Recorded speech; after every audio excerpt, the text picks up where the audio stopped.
Hello and welcome to the Oak and Lamb YouTube channel. My name is Becca Oaks. I'm an owner and craft educator here at Oak and Lamb. So if you've just got a Maker or a Maker 3, you might be asking yourself if you really need that knife tool or not. I think it's kind of stinky that it doesn't come with the machine, and it is a decent investment to invest in all of the adaptive tools. So you might be asking yourselves which ones you do and do not need, or maybe want or don't want. The knife blade is one of those tools that you might want to consider, because this machine, the Maker or Maker 3, is the only machine that knife is currently compatible with. So today I want to show you one way to use it. I'm going to be making a cute little project. It's a door hanger, and I'm going to be making the project out of chipboard, some craft board, vinyl, and different things like that. I'll go through all of those supplies in just a second, but the chipboard in particular needs to be cut with a knife blade because it is so thick. We'll get into all of that in a minute, but let's talk about what we need for supplies in order to create this project. So first and foremost, we do have the chipboard that I mentioned earlier. And if you're not familiar with chipboard, it's kind of like MDF. It's a little bit thinner, but it comes in this craft paper kind of brown color, and it is a really good thick product. It is 11 by 11 inches, so you can't get the full 11.5-inch cut that you might be thinking. So keep that in mind when you are making projects. In addition, we do have a strong grip mat, because if you're cutting chipboard, you do need a strong grip mat. It does not need to be moving around on a mat. And so in addition to the strong grip mat, I always use masking tape to tape around the sides of the chipboard. In addition, we do need our knife blade. So I have that handy right here, and I'll show you how easy it is to install. And then I also have craft board, which I mentioned earlier. Craft board is made specifically by Cricut, craft with a K, and it is basically just a really thick, heavy cardstock, like 120, 130 pound weight cardstock. It comes in several different colors, but I'm using white, and then I have some glittery gold cardstock that is just a really thin cardstock, and I'm using a really pretty kind of greenish gray pearlescent cardstock. I love pearly cardstocks because they give that shimmer without all the glitter. It's really pretty. And then I have a scrap piece of vinyl that I will be using to put some words on the chipboard. So in addition to that, I'm also going to be needing some transfer tape. And then I have my advanced tape glider, which we also refer to as our ATG gun, which is a double-sided dry adhesive that we love for paper crafting. In addition to all of these, you'll just need normal things like a brayer to bray your products down, your materials down. You'll need a squeegee to help you transfer, some weeding tools, scissors, things like that. So let's jump over into Design Space, and we'll look at the file that we're going to be creating our project with today. Here is the file that we will be using today. Now, when I created this file, I created it with laser cutter users in mind. So like a Glowforge user, X-Tool, OhmTech, any laser like that. And I, in my head, was thinking you all could cut it out of MDF or different thin woods, layer it up, and create a really cute project. And so we have these different layers here, which will, once they are layered together, will create a nice kind of pocket that you would leave money in for your kiddos. And then we have the hole right here that we will put a little baggie, like a drawstring bag here, to put the tooth in. And then your kiddos can leave this outside their door, and the tooth fairy never has to come into their room, which is perfect so that the tooth fairy does not get caught, and so that your kid does not have to encounter the tooth fairy. I have one who is terrified of the tooth fairy but wants money, so this solves that dilemma. But like I said, I wanted to create this project so that people who do not own diode lasers can still create it. So we're going to be using the chipboard and the other layers here.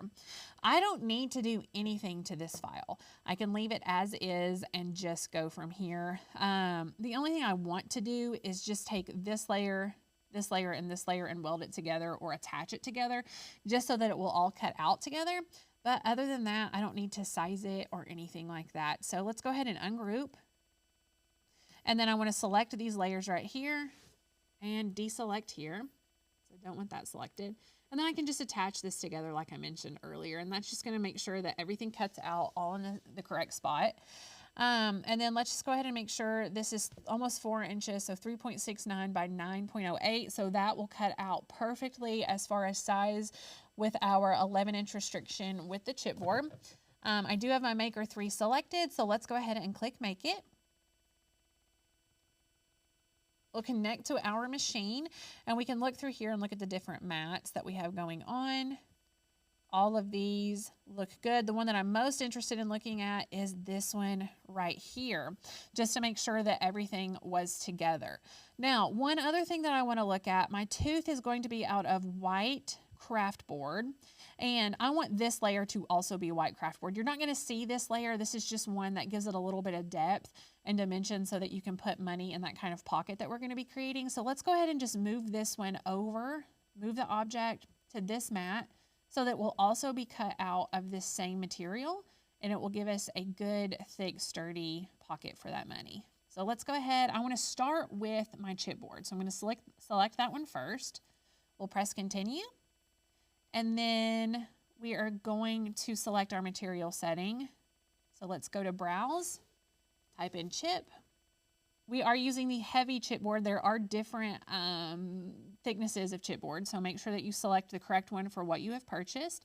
We'll press done, and it's going to tell us a couple of things. It wants us to move the star wheel all the way to the right to make sure make sure the material is no more than 11 inches. So the reason that we move the star wheels all the way to the right is if we do not do that, it will create these little divots in the chipboard, and that's not cute. And then it also wants us to install our knife blade. It's asking if we want to calibrate our knife blade. You can choose whether or not you want to do that.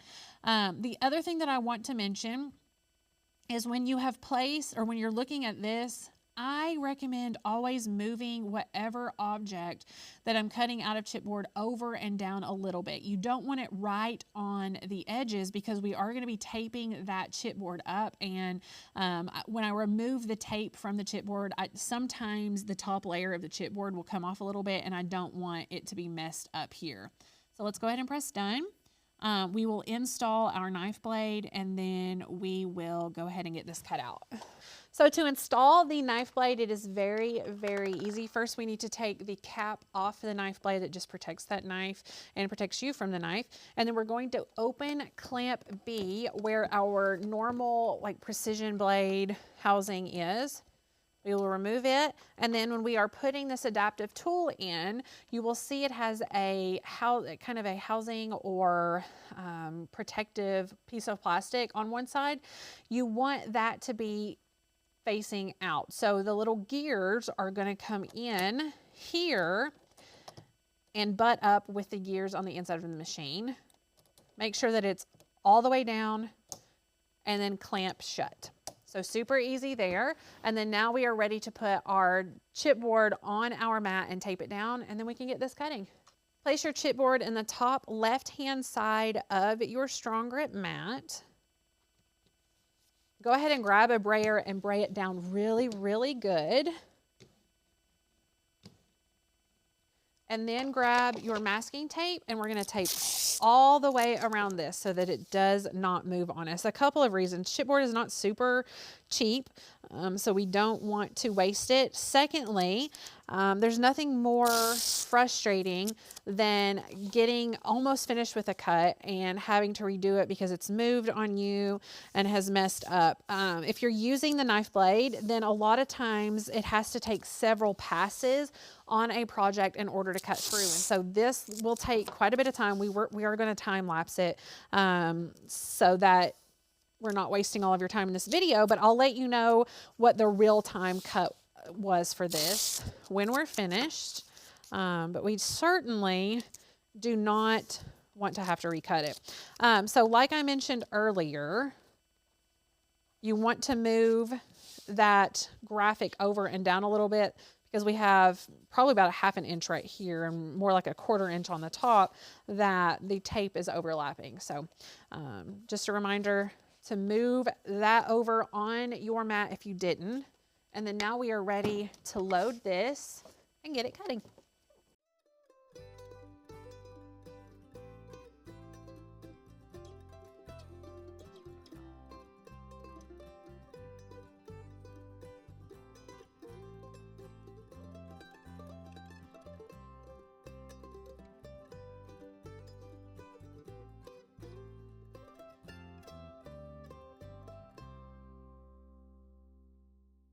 So really quickly, want to point this out because if this happens to you, I want you to also find out. I have we call it the red blinking button of death here, which is particularly problematic if you're only like a couple of passes in. However, I want to look at this and not freak out yet, because if we look right here on the back, I don't know if you can see, we have cut all the way through. So we're not gonna have to recut this, which is nice. So make sure that you look at that. If you have finished, if all of the passes, all the cuts have gone through and the machine is stopped, you don't have that blinking button, I want to encourage you, don't unload your mat until you see whether or not it has cut all the way through, because if it hasn't cut all the way through, you can go ahead and push your play button or your start button again and let it do a couple more passes. If you unload it and then try to reload it, it might not sync up in the exact same spot, and you could have issues with getting your other passes in the exact same spot. So just wanted to point that out. Let me go ahead and turn this off, and then I will unload the mat and we can cut the other mats as well. So before we move any further, we can go ahead and just remove this from the mat. You can see it came off really, really easily. I do want to also point out, if you are cutting with chipboard, make sure that your cuts are not super intricate. If you have super intricate cuts or little teeny tiny cuts, a lot of times they don't do really well, but this is a simple cut that did really, really well. I'm really excited about how good and thick this is. And then obviously just remove this, save it for another time. You have plenty of life left out of this. And I'm gonna just use this same mat. You can see that it is well loved. I'm gonna use this same mat for our craft board. So let's go ahead and grab our white craft board and we'll place it on our mat. And I'm going to bray it down, and I've already chosen craft board with a K as the material setting in Design Space.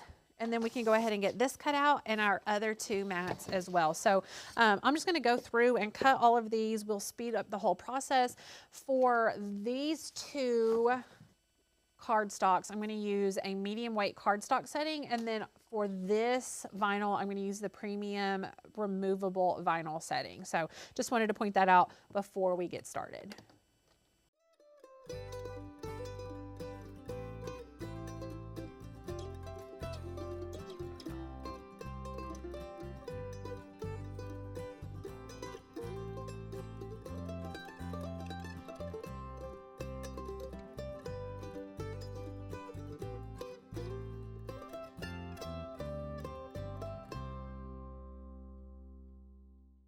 Okay, so I have all of this removed from the mat, and I went ahead and weeded this. We will transfer it over in a second, but let's go ahead and assemble this together first.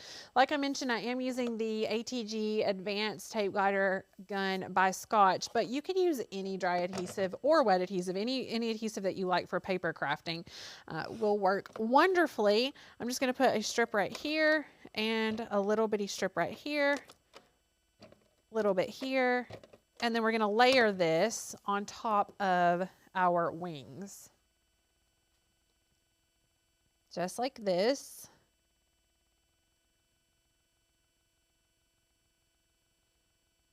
And then we'll do the same thing on this side. And put our little tooth right here.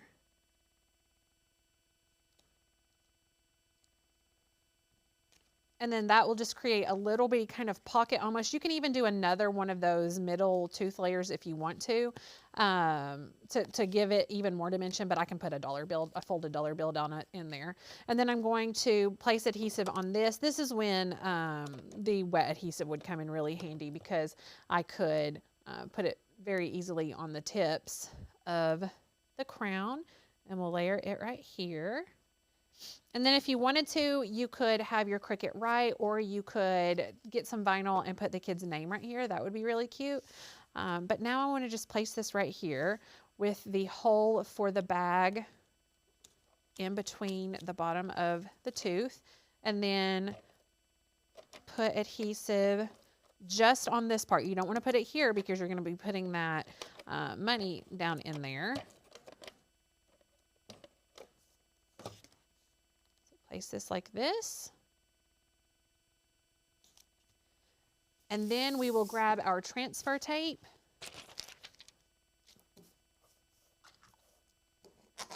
grab your scraper tool and make sure that you scrape that really good so that the transfer tape adheres to the vinyl. And now what I want to do is remove the mat from this vinyl piece, and what we're going to do is grab our scraper tool again and scrape from the back. This will again get the vinyl transferred over to that transfer tape, and then we're just going to remove this backing just like this. And then we'll take this, place it right here.